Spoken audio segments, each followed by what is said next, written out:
ಏನು ಮನೆಗೆ ಬಂದು ಕೈ ಚಾಚಿ ಬೇಡೋ ಜನರ ಮುಂದೆ ನಿನಗೆ ಅವಮರ್ಯಾದೆ ಮಾಡಲ್ಲ? ಅಟ್ಲೀಸ್ಟ್ ನಿಮ್ ಮದರ್ ಆದ್ರೂ ಅವ್ರ ಅಮ್ಮನಿಗೆ ಬಾಯಿಗೆ ಬಂದಂಗೆ ಕ್ಯಾಕರ್ ಸುಗುದ್ಲು ಅಂತ ಹೇಳಾಕತ್ತಿಲ್ವಾ? ಮೊದ್ಲು ಅವ್ರ ಅಪ್ಪನಿಗೆ ಆಕ್ತು ಏನ ಕೂಲು ಕೂಲು ಕೂಲು ಅಂತಿದ್ನಂತೆ. ಏನ್ ಇವ್ನು CM ಆಗೋಕ್ಕಿಂತ ಮೊದ್ಲು ಆ ಕೇತನ್ ಅಂಗಡಿ ಒಳಗೆ ಏನ್ ಗಾಳಿ ಬೀಸ್ಕೊಂಡ ನಿಂತಿದ್ದ? ನಾವ್ ಏನೇ ಪ್ಲಾನ್ ಹಾಕಿದ್ರು ಅವಳ ಅಡ್ಗೋಣೆ ಹಾಕ್ತಾ ಇದ್ದಾಳೆ ಅಂತ ನನ್ಗನ್ಸತ್ತೆ. ವಾಮನ ಬಲಿ ಚಕ್ರವರ್ತಿನ ತುಳ್ದಂಗೆ ನೀನ್ ಹರಿ ಅಂತ ಹೆಸರಿಟ್ಕೊಂಡು ಹೆಜ್ಜೆಜ್ಜೆಗೂ ಅವಳನ್ನ ತುಳಿಯೋದು ಬಿಟ್ಟು ಅವಳ ಕೈಲೇ ತುಳಿಸ್ಕೊಳ್ತಿದ್ದಿಲ್ಲ. ನಾಚಿಕೆ ಬರಂಗಿಲ್ಲ? ಇದ್ ಹಿಂಗೆ ಮುಂದುವರೆದ್ರೆ ಸಲಿಗೆ ಕೊಟ್ಟ ಹೆಣ್ಣು ನಾಯಿ ಮಲ್ಗೋ ಮಂಚದವರೆಗೂ ಬಂದಂಗೆ. ಗಾದೆ ಹಿಂಗಿಲ್ವಲ್ಲ? ಇನ್ ಮುಂದಕ್ಕೆ ಹೀಗೆ. ಸಾರಿ. ಥ್ಯಾಂಕ್ಸ್ ರೇ ಕೃಷ್ಣಾರೆಡ್ಡಿ, ಈಗ ನಾನೇನ್ ಮಾಡ್ಬೇಕೋ ಅದನ್ನ ಹೇಳಿ. ಈ ಕುಡ್ದಿರೋ ನಿಶಾನ ಹಾಗೆ ಮೇಂಟೈನ್ ಮಾಡ್ಕೊಂಡು ಅವಳನ್ನ ಮುಗಿಸೋದ್ರ ಜೊತೆಗೆ ನಿಶಾನ ಡೌನ್ ಮಾಡ್ಕೊಂಡು.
ಅಮ್ಮ ಕಿರಣ್, ಓ, ಏನಮ್ಮ ಇದೆಲ್ಲ? ಏನಿಲ್ಲಮ್ಮ, ಚಿಕ್ಕ ಚಿಕ್ಕ ಗಾಯ. ಡಾಕ್ಟರ್ ದೊಡ್ಡ ಬ್ಯಾಂಡೇಜ್ ಹಾಕ್ಬಿಟ್ಟಿದ್ದಾರೆ ಅಷ್ಟೇ. ಡೋಂಟ್ ವರಿ, ಏನೂ ಆಗಲ್ಲ. ನೀನೇನು ಆಗಿಲ್ಲ ಅಂತಂದ್ರು ಹೆತ್ತ ಕರಳಿಗೆ ನೀನ್ ಅನುಭವಿಸ್ತಾ ಇರೋ ನೋವು ಸಂಕಟ ಗೊತ್ತಾಗಲ್ಲ ಅನ್ಕೊಂಡಿದೀಯ. ನಾನು ಆವತ್ತೇ ಬಡ್ಕೊಂಡೆ, ನಿನಗೆ ಕೆಲಸ ಬೇಡ, ಬಿಟ್ಟು ಬಿಡು ಅಂತ. ಕೇಳಿದ್ಯಾ ನನ್ ಮಾತ್ನ? ಗೊತ್ತು ಗೊತ್ತು ನನಗೆ. ಇದಕ್ಕೆಲ್ಲ ಅವನೇ ಕಾರಣ ಅಂತ ನನಗೆ ಗೊತ್ತು. ಯಾರ ಬಗ್ಗೆ ಹೇಳ್ತಾ ಇದೀಯ ನೀನು? ಅವನೇ ನಿನ್ನ ಸಿಎಂ ಬಗ್ಗೆ. ಅಮ್ಮ, ಆವೇಶಕ್ಕೊಳಗಾಗಿ ಒಳ್ಳೆಯವ್ರ ಬಗ್ಗೆ ಈ ರೀತಿ ಎಲ್ಲ ಮಾತಾಡಬಾರ್ದು. ಅವನೆಷ್ಟು ಒಳ್ಳೆಯವನು ಅಂತ ನಿನಗಿಂತ ಚೆನ್ನಾಗಿ ನನಗೆ ಗೊತ್ತು ಕಣಮ್ಮ. ಅಮ್ಮ, ಏನಾಗಿದೆಯಮ್ಮ ನಿನ್ಗಿವತ್ತು? ಏನೇನೋ ಮಾತಾಡ್ತಿದ್ಯಲ್ಲ. ಅವ್ರು ನನ್ನನ್ನು ಎಷ್ಟು ಗೌರವಿಸ್ತಾರೆ, ಎಷ್ಟು ಪ್ರೀತಿ. ಇದೇ ಪ್ರೀತಿನ 25 ವರ್ಷದ ಹಿಂದೆ ನಿನ್ನ ಮೇಲೆ ತೋರಿಸಿದ್ರೆ ನಾವಿವತ್ತು ಹೀಗಿರ್ಬೇಕಾಗಿರ್ಲಿಲ್ಲ. ಏನಮ್ಮ, ಏನಂದೆ ನೀನು?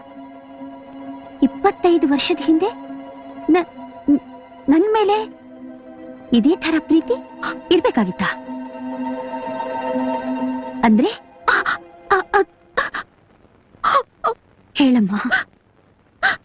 ಚೀಫ್ ಮಿನಿಸ್ಟರ್ ವಿಶ್ವನಾಥ್ ನಿನ್ ತಂದೆ.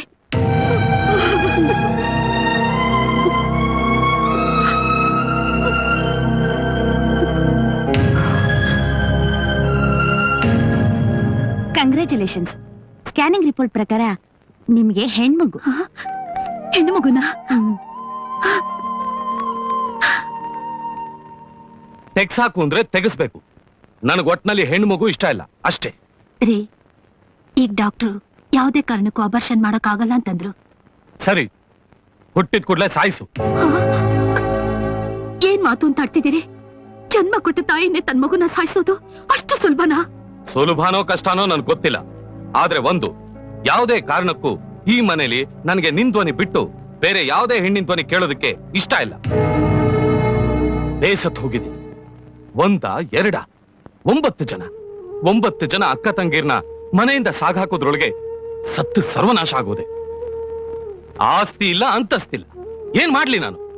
ಒಬ್ಳು ಮದುವೆ ಮಾಡಿ ಗೆದ್ನಲ್ಲ ಅಂತ ಎರಡನೇವಳು ಮದುವೆಗೆ ರೆಡಿ ಮಾಡೋದ್ರಲ್ಲಿ ಮದುವೆ ಆಗಿ ಹೋದವಳು ಬಸ್ರಿ ಅಂತ ಮನೆಗ್ ಬರ್ತಾಳೆ. ಅಲ್ಲಿ ಮದುವೆ ಮಾಡ್ಲಾ ಇಲ್ಲ ಹೆರಿಗೆ ಅದ್ ಬಾಣಂತಿ ನೋಡ್ಲಾ? ನಮ್ಮಪ್ಪ ಮಾಡಿದ ಮೋಜ್ಗೆ ನಾನ್ ಸಜಾ ಅನುಭವಿಸಿ ಇಡೀ ಯೌವನ ಹಾಳಾದ್ಮೇಲೆ ನಿನ್ನ ಮದುವೆ ಆದೆ. ನಿನ್ನಿಂದನಾರು ಗಂಡ್ಮಗು ನೋಡ್ತೀನಿ ಅಂತ ಆಸೆ ಇಟ್ಕೊಂಡ್ರೆ ಅದಕ್ಕೂ ಆ ದೇವ್ರ ಕಲ್ಲು ಹಾಕ್ಬಿಟ್ಟ.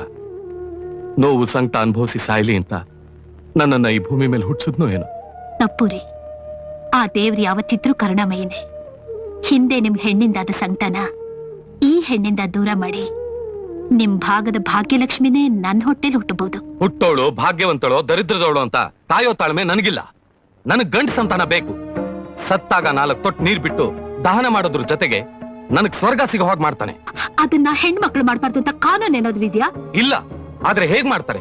ಗಂಡು ಮಕ್ಕಳಾದ್ರೆ ಶವ ಸಂಸ್ಕಾರ ಮಾಡೋ ಸಮಯದಲ್ಲಿ ತಲೆಯಿಂದ ಕಾಲ್ವರ್ಗೂ ಬರೀ ಮೈನಲ್ಲಿ ಸ್ನಾನ ಮಾಡಿ ವೇದ ಮಂತ್ರಗಳನ್ನ ಶಾಸ್ತ್ರೋಕ್ತವಾಗಿ ಹೇಳ್ತಾ ಮಾಡ್ಬೇಕಾದ ಕಾರ್ಯ ಮುಗಿಸಿ ಚಿತೆಗ್ ಬೆಂಕಿ ಇಡ್ತಾರೆ. ಆದ್ರೆ ಹೆಣ್ಣು ಮಕ್ಕಳು ಹೀಗ್ ಮಾಡೋದಕ್ಕೆ ಸಾಧ್ಯನೂ ಇಲ್ಲ, ಆಗೋದು ಇಲ್ಲ. ಅದಕ್ಕೆ ಗಂಡು ಮಗ ಯಾವತ್ತಿದ್ರು ಗಂಡು ಮಗನೇ ಇರ್ಬಹುದು ರೀ. ಆದ್ರೆ ಗಂಡು ಗಂಡು ಅಂತ ಹೇಳ್ತಿದಿರಲ್ಲ, ಆ ನಿಮ್ಮ ಗಂಡು ಮಗು ಜನ್ಮ ಕೊಡೋ ಈ ನಿಮ್ಮ ಹೆಂಡತಿ ಹೆಣ್ಣು ಅನ್ನೋದನ್ನ ಮರ್ತಿಲ್ಲ. ಅದಕ್ಕೆ ನಿನ್ನ ಹಾಗೆ ಬಿಟ್ಟಿದ್ದೀನಿ.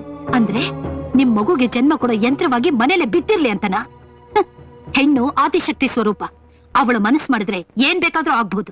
ಅಂದ್ರೆ ನಿನ್ ಮಾತಿನ ಅರ್ಥ? ಒಂದೇ ಮಾತು, ಯಾವುದೇ ಕಾರಣಕ್ಕೂ ನಾನು ಈ ಮಗುವಿಂದ ದೂರ ಆಗಲ್ಲ. ಹಾಗಾದ್ರೆ ನಿನ್ಗೆ ಮನೇಲಿರೋ ಅಧಿಕಾರ ಇಲ್ಲ. ಇದೇ ನಿಮ್ ಕೊನೆ ನಿರ್ಧಾರಣ? ಎಲ್ಲ ಹೆಣ್ಣಿಂದಾನೇನು ನಿನ್ಗೆ ಜೊತೆಗಾರ ಇಲ್ಲ ಜೀವನ ಏನು ಅಂತ ಗೊತ್ತಾಗ್ಬೇಕು. ಅಂದ್ರೆ ನಿಮ್ ಮಾತಿನ ಪ್ರಕಾರ ಗಂಡನ್ ಕಳ್ಕೊಂಡಿರೋ ಹೆಂಡತಿರು ಗಂಡನಿಂದ ದೂರವಾಗಿರೋ ಹೆಂಗಸರು ಜೀವನ ಮಾಡ್ತಾನೆ ಇಲ್ವಾ? ಹಾಗೆ ಅವ್ರಗಳ ಹಾಗೆ ನೀನು ಬದುಕೋಗು.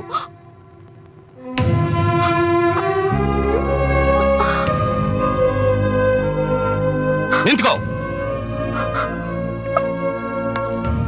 ಗಂಡ ಸತ್ತ ಹಾಗೆ ನನ್ನಿಂದ ದೂರ ಹೋಗ್ತಾ ಇರೋ ನಿನ್ಗೆ ನಾನ್ ಕಟ್ಟಿದ ತಾಳಿ ಯಾಕೆ ಬೇಕು?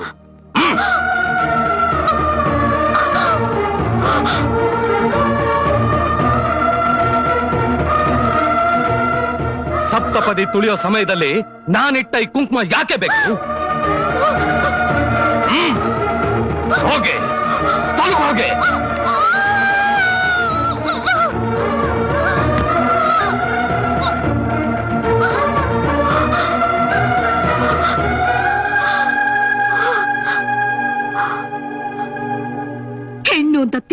ಮಾಡ್ತಿರೋ ನಿಮಗೆ ಹೆಣ್ಣಿನ ಸ್ಥಾನ ಏನು ಅಂತ ತೋರಿಸ್ತೀನಿ. ಗಂಡು ಗಂಡಿಂದ ಅಂತ ಅಹಂಕಾರ ಪಡೋ ನಿಮ್ಮಂತ ಗಂಡಸರಿಗೆ ಸವಾಲಾಗಿ ನಿಂತು ನಿರೂಪಿಸ್ತೀನಿ. ನಿಮ್ಮಂಥವ್ರ ದೃಷ್ಟಿಲಿ ಹೀನಾಯವಾಗಿ ಕಾಣಿಸ್ತಿರೋ ಈ ನನ್ನ ಮಗಳನ್ನ ಹೆಣ್ಣು ಹುಲಿಯಾಗಿ ಬೆಳೆಸಿ ನಿಮ್ಮಂಥವ್ರ ಎದುರಿಗೆ ಗರ್ಜಿಸೋ ಹಾಗೆ ಮಾಡ್ಲಿಲ್ಲ.